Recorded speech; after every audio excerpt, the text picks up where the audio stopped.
Well, howdy, folks. Welcome to Mower Mike's. Today, I'm super stoked. Yep, my buddy Wes gave me his broke down trimmer, which happens to be an Echo SRM 230, which is awesome because I've only had pieces of junk trimmers in my life. I've had the Poulons and the Husqvarnas. I've always wanted an Echo. Now, this Echo, I got the engine running pretty dang good with a little mechanic in the bottle, but it still has a little issue. So turn up your headsets and see if you can hear what's going on with it. Jesus Christ. You hear that?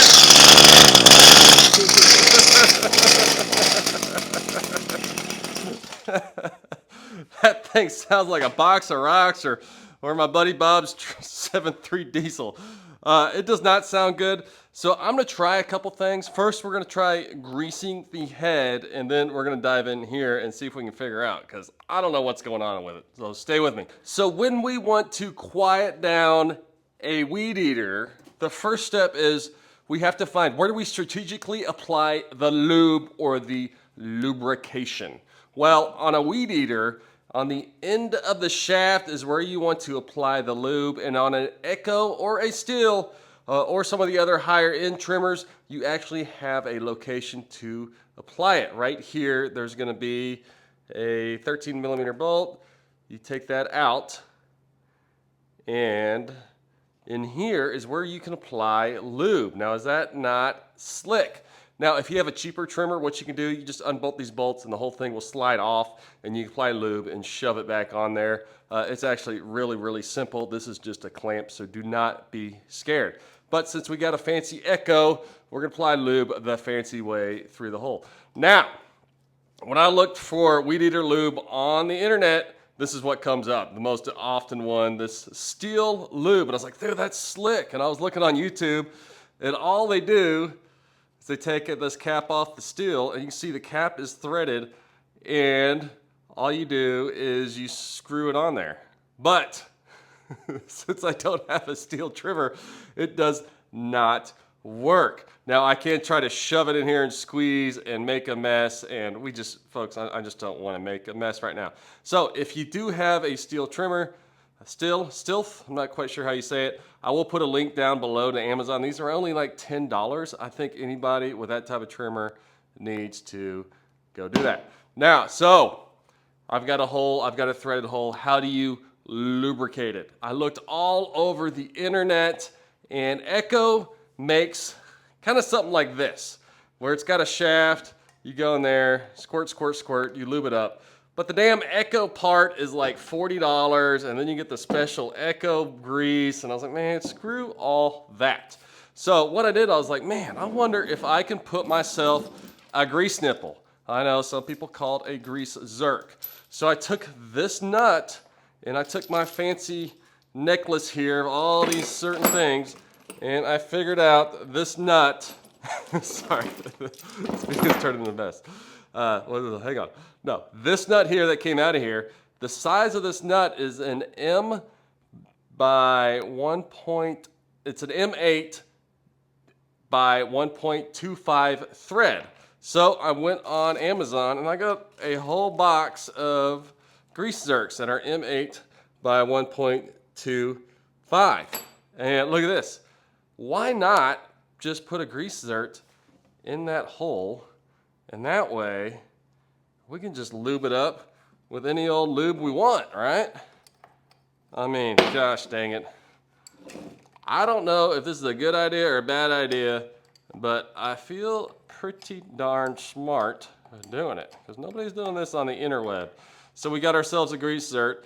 Now, just to clarify, I have not actually tried this yet, but look at that. Now we got ourselves a freaking grease nipple on our trimmer head. That is slick. All right, so what we do next, we just apply our grease gun.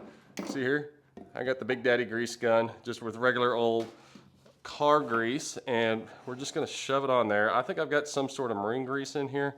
And really, I mean, this is bearing grease. So bearings go fast, weed eaters go fast. I figure it'd be a good match. Let's see if I can do this all with one. You want a good, you want to try to make sure it goes in there. There we go. Oh, I feel it going in. All right, we got grease going into the trimmer head through my grease zert. This is awesome, folks. It's taken quite a bit. I wonder where this stuff's gonna come out. So you see here, in theory, this is gonna work. So what I'm gonna do next, I'm gonna stop wiggling around my camera, and we're gonna take this bad boy out for a spin and see how she does. Wow, this thing, there's a lot of grease going in here, folks. All right, so I'm gonna go ahead and fill that thing up. Golly, it is hard keeping control of a damn trimmer and making sure it doesn't fall on the ground and spill gas everywhere. All right, well, I guess we have our trimmer greased up in theory.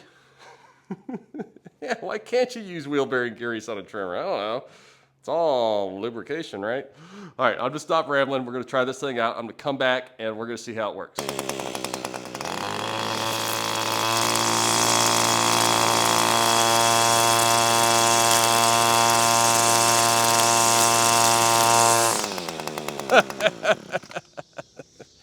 Well, I tell you what, that Echo is one sweet running trimmer.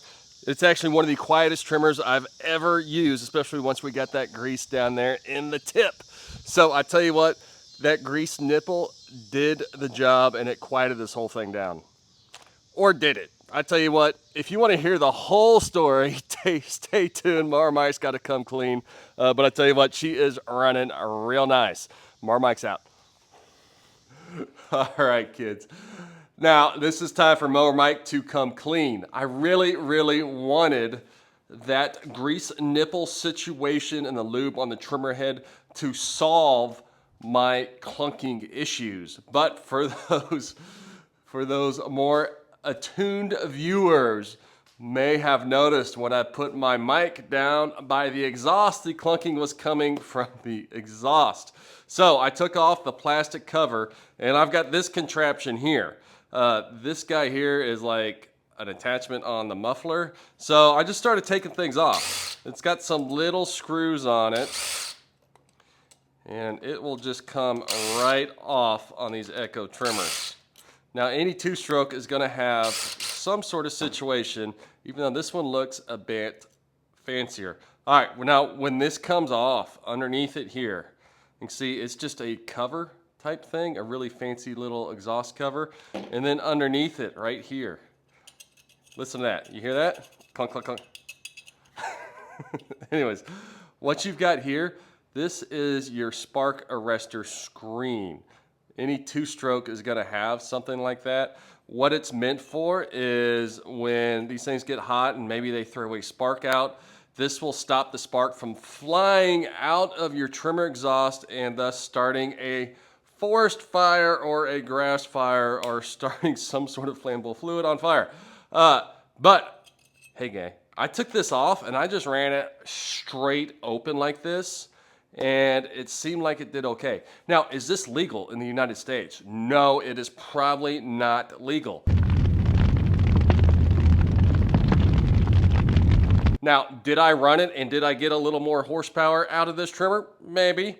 So I just want to show you, this was the source of that rattling trimmer. So when you have a noisy trimmer, which end is it coming from? Is it coming from the engine side? If it is, hey, I'd suggest starting with an exhaust. Just start taking that sucker apart. Even run it full open with no exhaust. That is a damn good time.